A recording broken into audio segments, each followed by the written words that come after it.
الف مبروك للاهلي. مع اني والله كنت بتفرج مع واحد صاحبي اردني قال لي يا باز اعرفك من 9 سنين الاهلي على طول بيغلب الزمالك، ايه المتعه اللي في كده؟ قلت له هي الحرقه بس. قال لي انا معاك والله يا باز، احنا برضو في الاردن بنحس بنفس الماتش. كان فيه الغيابات قال لك 12، في الاهلي 10 اصابات وفي الزمالك 2 مخدرات. 2 مخدرات. العيال دي والله العظيم الاهلي مخبينا مخدرات عشان لو كشفوا هيشقطوا النادي كله، يودوه في 60 داهيه. الواد كهربا المفروض يتوقف، مش عارف بيلعب ازاي ده. الواد مكهرب نزل لسع جون. مش كفايه حرقان؟ بالراحه يا كهربا بالراحه. في ايه؟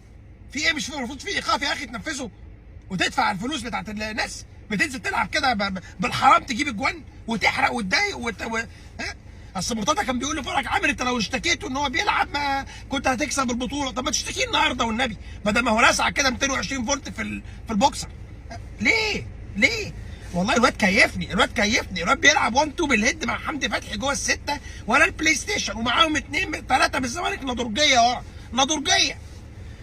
محمد شريف نزل في نفس الوقت تقريبا نزل فيه الاباتشي، بس نزل جاب فيه جولين قد اللي جابهم الاباتشي في 30 سنه ضد الاهلي.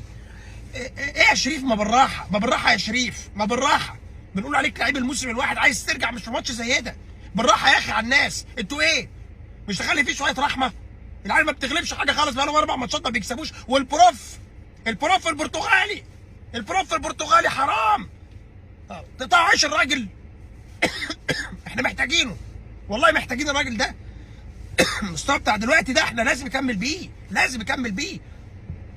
صندوق النقد الدولي قال لك هنوقف كل المشاريع وكل البنيه التحتيه. حلو جدا، الا حاجه واحده، سابوا الكوبري اللي ما بين رجل الواد محمد عبد الغني. ليه يا ابني؟ الواد في الجول الثالث خد واحد.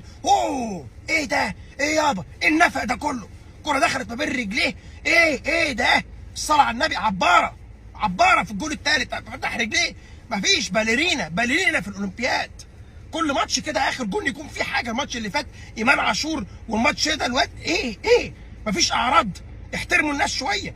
عندهم اتنين بيشربوا مخدرات بره، سيبوا اللي جوه دول العيال النظيفه اللي فيهم.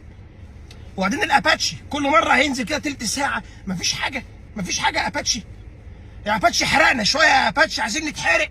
كان نفسي في جون كده يا اباتشي اللي انت بتجيبه ده وبيقول لك اصل نغص على الاهلاويه. كنا عايزين نجيبها 3-1 والجون بتاعك يخلينا نقعد نعيط.